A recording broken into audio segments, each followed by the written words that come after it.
नमस्कार दोस्तों, आज की हमारी कहानी आपको अच्छी लगे तो प्लीज़ मेरे चैनल को सब्सक्राइब करें और वीडियो को लाइक करें।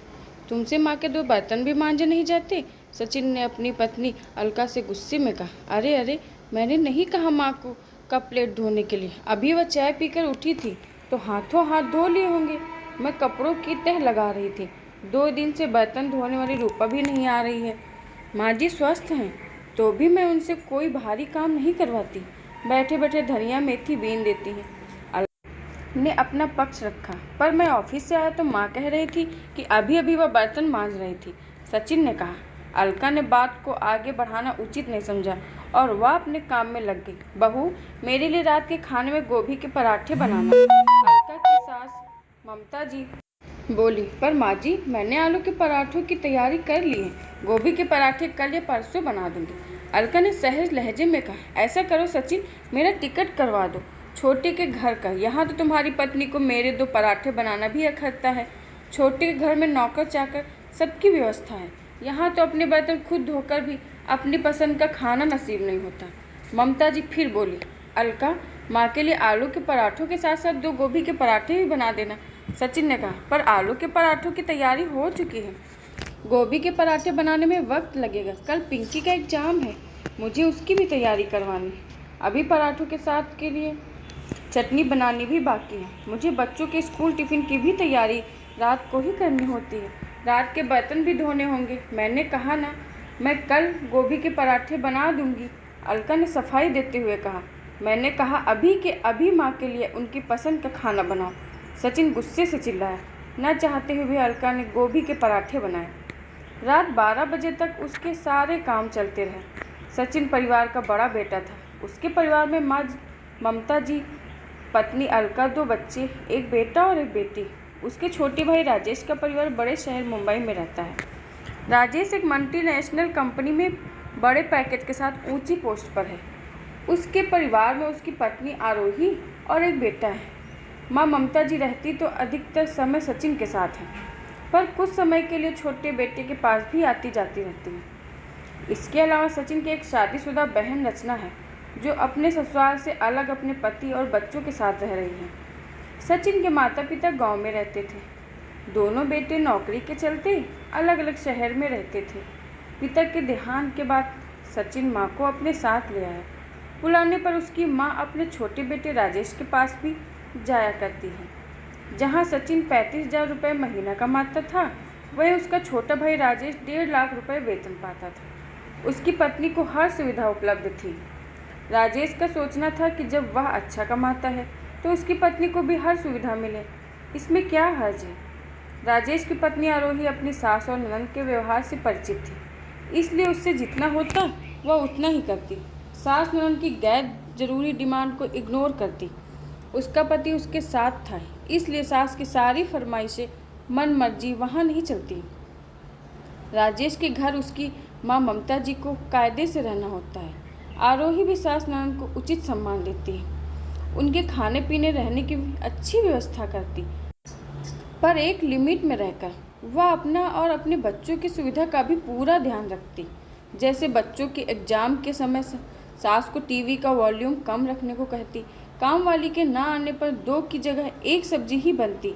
सास से भी मदद लेती, जैसे मटर छील दो, कपड़ों की तह लगा दो। आरोही के बाहर जाने पर शाम की चाय सासू माँ को खुद बनाकर पीनी होती है। जहाँ जरूरी होता वहीं सासू माँ को साथ ले जाया जाता।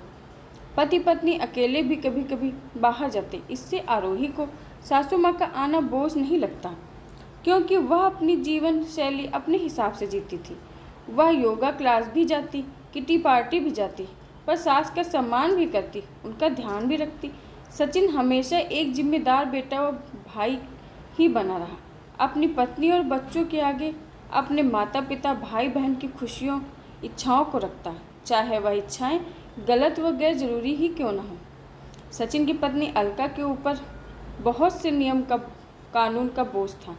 अलका का पूरा दिन घर गृहस्थी व साथ की ढेरों फरमाइशों पूरी करने में ही बीतता। शादी से पहले अलका एक स्कूल में जॉब करती थी, पर शादी के बाद उसे जॉब नहीं करने दी गई। सासू माँ के आने पर एक बार अलका ने पति से कहा, मैं जॉब करना चाहती हूँ, आपकी मदद करना चाहती हूँ। हमारे बच्चों का भविष्य सुरक्षित करना चाहती हूँ। अब तो माँ जी भी यही हैं। मेरी गैर मौजूदगी में वो बच्चों का ध्यान भी रख सकती हैं। सास ममता जी ने तो बच्चों की जिम्मेदारी लेने से साफ मना कर दिया, जबकि वह पूरी तरह से स्वस्थ थी। और सचिन ने भी कहा कि तुम्हारे काम पर जाने से माँ को सुविधा में खलल पड़ेगा, इसलिए तुम्हारा जॉब करना ठीक नहीं है। घर में सिर्फ बर्तन करने के लिए घरेलू सहायिका थी, बाकी सब काम और रसोई अलका को ही संभालनी पड़ती। सचिन ने शादी की पहली रात ही अलका से साफ साफ कह दिया था, माँ को कुछ मत कहना, उनकी खुशी का पूरा ध्यान रखना। मेरी बहन बहुत लाडली और नकचढ़ी है, उसकी बात का बुरा मत मानना। ऐसा कहकर वह अपनी पत्नी पर प्रेशर बढ़ा रहा था। सचिन का छोटा भाई राजेश पैसे वाला था। वह माँ को विदाई में ढेरों कपड़ों के साथ पैसे भी देता। राजेश ने माँ को सम्मान के साथ अपनी पत्नी को अधिकार भी दे रखे थे। राजेश अपनी भाभी की स्थिति से भली भांति परिचित था। कैसी हालत कर दी थी उसकी माँ और उसके भाई ने उसकी भाभी अलका की। वह अपने भाई को समझा समझा कर थक चुका था कि हर रिश्ते की अपनी सीमा होती है। हमें माँ और पत्नी में बैलेंस बनाकर चलना होता है। अगर किसी एक के प्रति झुकाव ज़्यादा हो तो दूसरा पक्ष दुखी और नाराज रह सकता है। पर सचिन की आंखों में स्वार्थ भरे रिश्ते की पट्टी बंधी थी। वह हमेशा अपनी पत्नी और बच्चों का मन मारता रहा। अरे सचिन, फ़ोन लगाकर अपनी बहन रचना को मायके बुला ले। गर्मी की छुट्टियों में आई थी बेचारी, पूरे 6 महीने हो गए इस बात को। अभी क्रिसमस की छुट्टियों में बच्चों संग हफ्ता 10 दिन के लिए यहाँ आ जाएगी, ममता जी बोली। पर माँ जी, ठंड की छुट्टियों में तो मैं मायके जाना चाह रही थी। इस बार गर्मी की छुट्टियों में भी मैं वहाँ नहीं जा पाई थी। पहले महीने भर के लिए दीदी आई थी, फिर आपकी तबीयत खराब हो गई थी, तो मायके जाना तो मेरा रह ही गया था।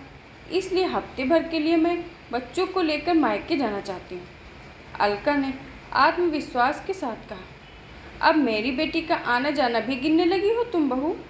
तुम्हें जाना हो तो जाओ, पर मेरी बेटी को तो मैं मायके ज़रूर बुलाऊंगी, ममता जी बोली। माँ का इतना बोलना था कि सचिन ने अलका का मायके जाना ही कैंसिल कर दिया और अपनी माँ की खुशी के लिए उसने अपनी बहन को मायके बुला लिया। ननद के आने से अलका के लिए स्थिति और ज़्यादा खराब होगी। माँ बेटी मिलकर बहू को परेशान करने का एक भी मौका नहीं छोड़ती, क्योंकि जब पति ही परेशानी ना समझे तो बाकी सबकी हिम्मत और बढ़ जाती है। सचिन नहीं समझता था कि पत्नी भी जीवन का ज़रूरी हिस्सा है, जिंदगी भर का रिश्ता है। उसे पति के सहारे और वक्त की ज़रूरत है। भाभी, आज पनीर चिल्ली, चाउमीन और मंचूरियन बनाना है। ननद रचना ने अलका से फरमाइश की। ठीक है, लेकिन पनीर और कॉर्नफ्लोर बाजार से लाना हो। क्या आप स्कूटी से पास की दुकान से ले आएंगे प्लीज़? तब तक मैं सब सब्जियां चॉप करती हूँ। अलका बोली। बहू, कितनी कामचोर होती जा रही हो तुम। अपनी ननद से सामान लाने को कह रही हो? फटाफट सारा सामान तुम ही लेकर आओ, ममता जी कुछ जोर से बोली। अलका के सिर पर बहुत काम था, ऊपर से सास ननद का ऐसा रवैया। वह जानती थी कि उसके जरा सा कुछ बोलने पर भी घर में क्लेश हो जाता है। इसलिए अलका ने खुद ही स्कूटी की चाबी ली और सामान लेने निकल गई। मन में चलती उथल पुथल और ध्यान भंग होने से उसका एक्सीडेंट हो जाता है।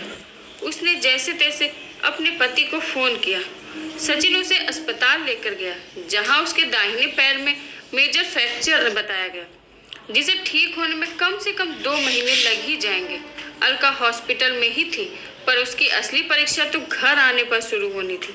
एक्सीडेंट वाले दिन ही सचिन की बहन रचना उससे कहती है, भैया मैं अपने ससुराल जा रही हूँ, वहाँ मेरी सास की तबीयत भी ठीक नहीं है, पर तुम तो 10 दिनों के लिए यहाँ आई थी, अभी तो 3-4 दिन ही हुए हैं तुम्हें यहाँ आए हुए। वैसे भी तुम तो अपनी सास से अलग रहती हो, तुम्हारी देवरानी ही संभालती है तुम्हारी सास को। तुम्हारी भाभी के पाँव में फ्रैक्चर आया है, ऐसे समय में हफ्ता भर तो रुक ही जाओ, यहाँ रसोई और बच्चों को संभाल लो, तब तक मैं किसी खाना बनाने वाले की व्यवस्था करता हूँ। पर रचना ने अपने भाई की एक न मानी और काम से बचने के लिए मुश्किल घड़ी में भाई को छोड़ अपने ससुराल चली गई। बेटा, मेरा भी टिकट बनवा दे, मैं भी छोटे के घर चली जाती हूँ। कब से बुला रही है मुझे छोटी बहू। अब यहाँ बड़ी बहू तो मेरी सेवा करने से रही और मुझसे ना होगी बहू की चाकरी, ममता जी बोली। पर माँ, मैं 1-2 दिन में खाना बनाने वाली का इंतजाम कर लूँगा, बस आप बच्चों को संभाल लेना। घरेलू सहायिका भी तो ध्यान देना होगा ना, काम सही से हो रहा है या नहीं, खाने में क्या बनेगा, रसोई में सामान कहाँ रखा है। आप रुक जाती तो सही रहता। सचिन बोला, तू टिकट बनवा रहा है या मैं छोटी को ही फोन करके बुला लूं मुझे ले जाने के लिए, ममता जी ने जोर देते हुए कहा। थोड़ी देर बाद सचिन के फोन पर उसके छोटे भाई का फोन आता है। भैया, भाभी की ऐसी हालत में भी माँ कह रही है कि मुझे यहाँ से ले जाओ। बहन तो पहले ही जिम्मेदारियों से बचने के लिए अपने ससुराल लौट गई। जिस भाभी ने पिछले 10 सालों से पूरे परिवार को संभाला है, आज सब मिलकर उन्हें नहीं संभाल पा रहे हैं। हमारी माँ इतनी भी लाचार नहीं है कि बच्चों की देखभाल ना कर सके। पिछले साल उन्होंने पूरी 84 कोस की ब्रज यात्रा पैदल की थी। शादी विवाह, गृह प्रवेश, सत्संग सब जगह तो जाती है। बाहर का खाना भी बड़े मजे से खाती है। आपने आज तक माता पिता, भाई बहन को अपने परिवार से ऊपर रखा। आज उनसे आपके ही बच्चे और पत्नी की देखभाल नहीं की जा रही। हमेशा अपनी पत्नी को अपनी हर बात मानने पर आपने मजबूर किया। माँ की गलत बात को भी तवज्जो दी आपने। आज जब आपकी पत्नी और बच्चों को ज़रूरत है मदद की, तो सब साथ छोड़ रहे हैं भैया। अगर आप ऐसा ही करते रहे तो भविष्य में आपकी शादीशुदा ज़िंदगी में बहुत मुश्किलें आ सकती हैं। रिश्तों में बैलेंस बनाकर चलिए। आप माँ को मेरे यहाँ भेज दीजिए। मैंने एक एजेंसी में बात